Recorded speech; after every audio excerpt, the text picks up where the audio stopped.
واقعہ کربلا اس سے ریلیٹڈ نہیں ہے کہ جی ان کے اوپر پانی بند ہو گیا، ان کے اوپر ظلم ہوا، کتنے بندے شہید ہوئے، یہ سیکنڈری چیز ہے. اصل چیز ہے کربلا ہوئی کیوں نبی علیہ السلام کی محنت کو 50 سال کے اندر اس لیول تک پہنچا دیا گیا کہ ہزاروں صحابہ زندہ ہیں اور نبی صلی اللہ علیہ وآلہ وسلم کی پوری اولاد ذبح کر دی جاتی ہے. ہم تو یہ کہہ نہیں رہے کہ کیسے کیا انہوں نے، آری چلائی تھی یا تلوار چلائی تھی، یہ تو واقعہ کربلا تو سب کو پتہ ہے، ان کی شہادت بھی سب کو پتہ ہے. جامعہ ترمذی میں حدیث ہے حسن و حسین جنتی نوجوانوں کے سردار ہیں اور ان کی والدہ جو ہے وہ جنتی عورتوں کی سردار ہیں. اور المستدرک الحاکم میں حدیث ہے حسن و حسین جنتی نوجوانوں کے سردار ہیں اور ان کے والد ان سے بھی بہتر ہیں. تو یہ تو ڈیفینٹ حدیثیں ہیں، یہ تاریخ تو نہیں ہے، نبی علیہ السلام کے فرامین ہیں. تو ان کی موجودگی میں ان کے ساتھ یہ کچھ کیا جائے تو ہم نٹی گریٹیز میں نہیں پڑھتے، ہم اس تھیم کے اوپر کہ یہ کون سی چیز تھی جس نے خلافت راشدہ کو ملوکیت میں بدل دیا، ہم اس تھیم کے اوپر بات کرتے ہیں. ہم کہتے ہیں چھوڑ دیں، بندے ہندے چھوڑیں. الٹیمیٹلی کیا نکلا ہے، کس کی وجہ سے ہوا ہے، وہ تو احادیث کی کتابوں میں موجود ہے. ہم کب کہہ رہے ہیں خفیہ کیمرے لگا گئے جی کس نے گولی پہلا تیر کس نے چلایا، یہ وہ ہم تو بتا رہے کس کے دور حکومت میں ہوا اور ان کا اپنا کردار کیا تھا، اس کو کس طریقے سے لا کے تخت پہ بٹھایا گیا. وہ ساری کی ساری چیزیں تو سامنے ہیں، وہ تاریخ کی کتابیں نہیں ہیں، حدیث کی کتابیں ہیں.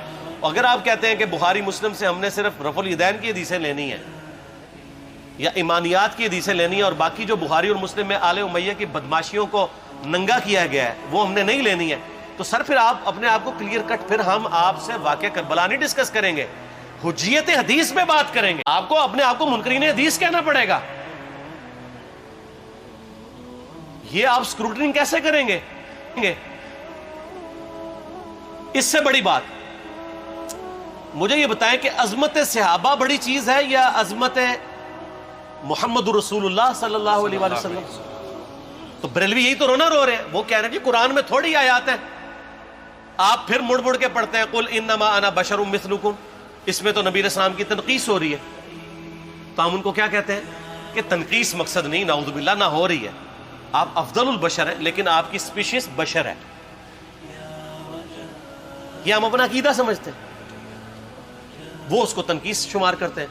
تو پھر اس وقت آپ بھی بریلویوں کی بات مان کے تو یہ آیات پڑھنا چھوڑ دیا کریں. آپ کہتے ہیں نہیں آیات ہے کیوں نہ بیان کریں، تو ہم بھی کہتے ہیں احادیث ہے کیوں نہ بیان کریں. کہ صحیح بخاری میں حدیث ہے 2812 عمار کو ایک باغی جماعت قتل کرے گی، وہ جماعت دوزخ کی طرف بلا رہی ہوگی اور عمار ان کو اللہ اور جنت کی طرف بلا رہا ہوگا. اب اس کے نرغے میں جو آتا ہے وہ آئے، میں اپنے نبی سے ٹکر لے لوں آپ لوگوں کے منہ کا خیال رکھتے ہوئے کہ میں نبی علیہ السلام کو کہوں کہ آپ نے کیوں ایسی بات کر دی کہ مولا علی کے مخالفین کو آپ نے دوزخ کی طرف بلانے والی جماعت کہہ دیا. تو لیں آپ ٹکر، جائیں سیدھا دوزخ میں. اور تھوڑی جرت کریں، آپ یہ کہا کریں کہ اے اللہ، اپنے لیے کہا کریں کہ اللہ تعالیٰ آپ کا حشر یزید اور یزید کے آباء و اجداد کے ساتھ کرے اور اس کی اولاد کے ساتھ.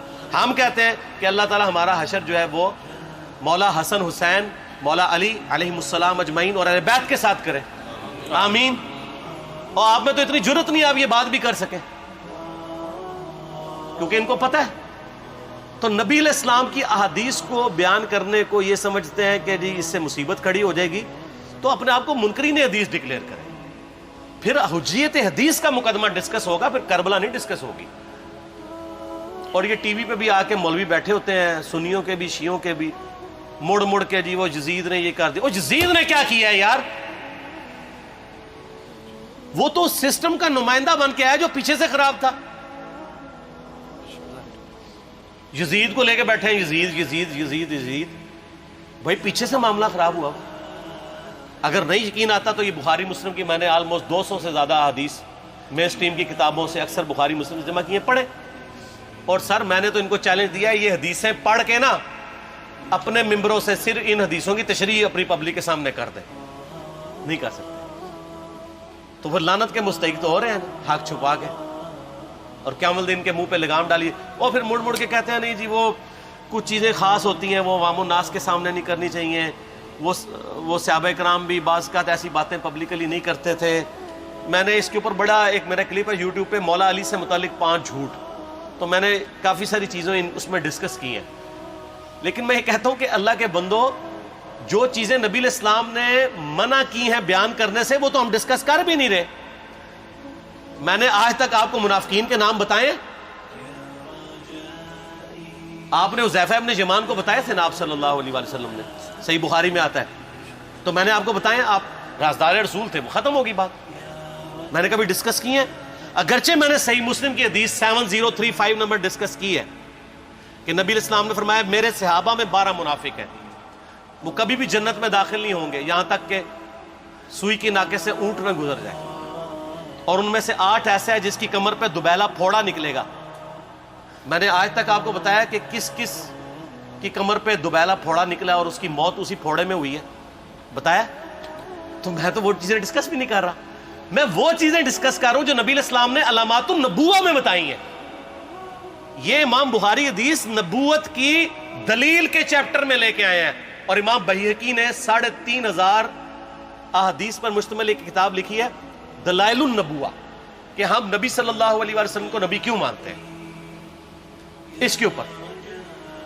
اور اس میں یہ ساری حدیثیں عمار بن یاسر کے قتل والی لے کے آئے ہیں، بتانے کے لیے کہ دیکھیں ہمارے نبی علیہ السلام کی نبوت کی دلیل ہے کہ آپ نے اپنی وفات کے آلموسٹ 30 سال کے بعد ہونے والے واقعے کو پہلے ہی بتا دیا. یہ حدیثیں چھپانے والی نہیں، بیان کرنے والی ہیں، علامات النبوہ کی حدیثیں. آپ کہتے ہیں چھپائیں. اگر کوئی حدیث دنیا میں نہیں چھپائی جا سکتی نا تو علامات النبوہ والی حدیث ہے، کیونکہ وہ تو نبی صلی اللہ علیہ وسلم کی نبوت کو جسٹیفائی کرتی ہے. ورنہ میرا ایک معصومانہ سوال ہے کہ نبی صلی اللہ علیہ وسلم نے یہ باتیں کر کے ان کے زوم میں نعوذ باللہ امت کو مصیبت میں ڈال دیا. آپ نے خود ہی فرمایا کہ یہ ہوگا. کیوں فرمایا آپ نے؟ میں تو بیان کر کے مجرم ہوں. تو جس نے مجھے خبر دی ہے ان کے بارے میں آپ کا کیا خیال ہے؟ یہ مسند احمد کی حدیث یہ میں نے گھر بیٹھ کے بنائی ہے کہ میری بیوی کا کیا حال ہوگا جس پہ خوف کے کتے بھونکیں گے. تو سیدہ عائشہ سے مجھ سے زیادہ نبی علیہ السلام کو محبت تھی، لیکن آپ اللہ کے پیغمبر تھے، آپ نے اپنے گھر کی خبر بھی نہیں چھپائی، بتا دی کہ یہ ہوگا. اور اس سے بڑھ کے آپ صحیح بخاری میں دیکھیں عمار بن یاسر کا خطبہ ہے. میں نے یہ سارا، پریشان نہیں ہونا، یہ ریسرچ پیپر میں سارا کچھ موجود ہے، اور کوئی چیز بھی ایسی نہیں جو اس میں سکپ ہو. صحیح بخاری میں خطبہ ہے کہ عمار بن یاسر کو مولا علی نے بھیجا کوفے میں. کوفے والے نیوٹرل ہو گئے تھے کیونکہ بصرہ سے سیدہ عائشہ آ رہی تھیں، اور وہاں پہ انہوں نے کہا نہ ہم سیدہ عائشہ کا ساتھ دیں گے نہ مولا علی کا دیں گے. تو عمار بن یاسر کو تیار کرنے کے لیے، یعنی وہاں کے جو عوام تھی اس قتال کے لیے، مولا علی نے بھیجا. تو سیدنا عمار بن یاسر نے وہاں پہ کوفے کے منبر پہ خطبہ دیا. بخاری کے الفاظ ہیں، اوپر والی سیڑھی پہ عمار بن یاسر نے حسن ابن علی کو بٹھایا، حالانکہ حسن ابن علی سے 4 گنا بڑی عمر تھی عمار بن یاسر کی، 90 پلس ہو چکے ہوئے تھے، 3-4 گنا ان کی عمر تھی. لیکن اہل بیت کا احترام کیا، خود نچلی سیڑھی پہ بیٹھے. بخاری کے الفاظ ہیں کہ اے لوگو اللہ نے تمہیں آزمایا ہے، ایک طرف دنیا اور آخرت میں تمہارے نبی کی بیوی ہے سیدہ عائشہ، دنیا اور آخرت میں، یعنی عزت اپنی جگہ قائم. یہاں لوگ سمجھتے ہیں کسی کی غلطی آ گئی تو پتہ نہیں کیا ہو گیا. وہ یار اس کا مرتبہ اپنی جگہ ہے، غلطی اپنی جگہ ہے، پیغمبر نہیں ہے وہ. اور دوسری طرف علی ابن ابی طالب ہے. اللہ اب دیکھے گا تم عائشہ کی اطاعت کرتے ہو یا اللہ کی. علی کی نہیں، اللہ کی. کیوں؟ یا ایھا الذین آمنوا اطیعوا اللہ واطیعوا الرسول واولی الامر منکم. ان کا اولو الامر مولا علی ہیں، ان کی اطاعت واجب ہے. یہ اللہ نے آزمایا ہے کہ اللہ کی اطاعت کرتے ہو یا عائشہ کی. اور آپ حیران ہوں گے، یہ حدیث امام بخاری حضرت عائشہ کی فضیلت والے چیپٹر میں لے کے آئے ہیں. اگر امام بخاری مشورہ کر لیتے نا ناسبیوں سے تو انہوں نے کہا تھا سر آخری صحیح رکھو، پچھلے والا رہن دو، بلکہ پچھلے والا رکھو آخری والا رہن دو، کہ عائشہ دنیا اور آخرت میں. وہ حدیث گھڑنے کا میں آپ کو طریقہ بتاتا ہوں، کاٹ چھانٹ کرنے کا. وہ آدھی حدیثیں لکھتے ہیں نا، آدھی حدیث ایسے لکھتے ہیں امام بخاری کہ سیدہ عمار ابن یاسر نے خطبے کے دوران فرمایا کہ سیدہ عائشہ دنیا اور آخرت میں تمہارے نبی کی بیوی ہے، بس. لیکن امام بخاری نے پوری حدیث لی ہے، آگے وہ بھی ڈالا ہے کہ اللہ آزما رہا ہے کہ عائشہ کی اطاعت کرتے ہو یا اللہ کی، جیسے آپ کے علماء کر رہے ہیں۔ صحیح مسلم کی حدیث 6488 آدھی بیان کرتے ہیں سارے مولوی، بریلوی، دیوبندی، اہل حدیث، سب۔ میرے صحابہ کو برا مت کہو، اگر تم میں سے کسی نے احد پہاڑ کے برابر بھی سونا خیرات کر دیا اور میرے صحابہ نے ایک مد یعنی 600 گرام خیرات کی، آدھا کلو، اس کے آدھے کو بھی نہیں پہنچ سکتا بس۔ حالانکہ یہ مسلم کی حدیث سٹارٹ اس سے ہوتی ہے کہ عبد الرحمن بن عوف کو خالد بن ولید نے گالیاں دی جھگڑے کے دوران، حالانکہ دونوں مسلمان تھے، دونوں صحابی تھے۔ آپ نے حضرت خالد بن ولید کو بلا کے ڈانٹا، فرمایا تم میرے صحابہ کو برا مت کہو۔ تو خالد بن ولید نے تو آگے سے نہیں کہا حضور میں بھی صحابی ہوں۔ ان کو پتا تھا کہ عبد الرحمن بن عوف نے اس وقت اسلام قبول کیا جب اسلام کا مطلب تھا مار، تکلیف اٹھانا، اور خالد بن ولید نے گولڈن پیریڈ میں صلح حدیبیہ کے بعد اسلام قبول کیا۔ میں اب تم لوگ یہ کر رہے ہو، تم لوگ اگر احد پہاڑ کے برابر بھی سونا خیرات کر دو، یعنی صلح حدیبیہ کے بعد والے لوگ میرے ان کے برابر نہیں ہو سکتے۔ اور جو فتح مکہ پہ معافی مانگ کے مسلمان ہوئے ہیں طلقاء، مؤلفۃ القلوب آل امیہ، ان کا تو لیول ہی کچھ نہیں ہے۔ یہاں تو خالد بن ولید کے بارے میں یہ بات کی جا رہی ہے، اور پھر وہ مؤلفۃ القلوب اپنے زمانے میں ممبروں پہ سب و شتم کروائیں سیدنا علی پر۔ تو سب سے پہلے تو ان کو کہنا چاہیے جن کے بارے میں حدیث تھی کہ تم صحابہ کو گالی مت دینا۔ ہم نے تو خیر کبھی دی بھی نہیں ہے۔ اور میں یہ آخری جملہ ان کو ایسا بولتا ہوں کہ جو ان کے دماغ تک ڈرل کر جائے گا کہ آل امیہ نے جو کچھ اپنے دور کے اندر سیدنا علی کی گستاخیاں کی ہیں نا، ہم نے تو ویسی کوئی ایک گستاخی بھی آل امیہ کے بارے میں نہیں کی ہے۔ میں نے آج تک آل امیہ کے اوپر بائی نیم کسی کے اوپر لعنت کی ہے؟ حالانکہ یہ مولا علی پہ کرتے رہے، یہ ہے لعنتی خود ہو گئے نا، جب مولا علی پہ لعنت کی تو لوٹ آئی۔ مسند ابی اعلیٰ میں صحیح سند کے ساتھ حدیث موجود ہے، مسند احمد میں بھی موجود ہے کہ سیدنا علی کو جس نے گالی دی اس نے رسول اللہ کو گالی دی صلی اللہ علیہ وسلم۔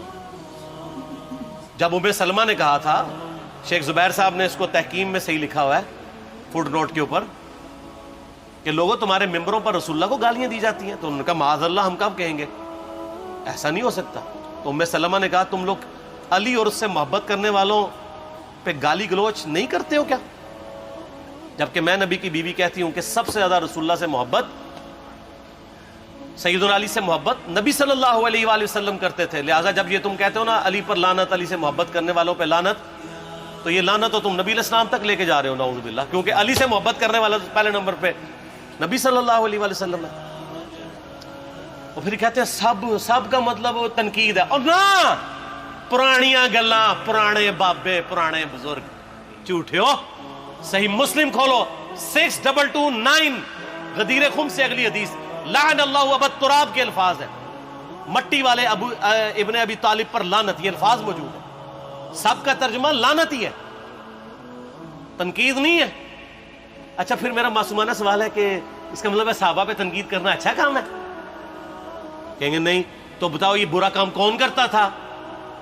شیعہ کا ابا کون ہے؟ رافضیوں کا ابا کون ہے؟ آل امیہ۔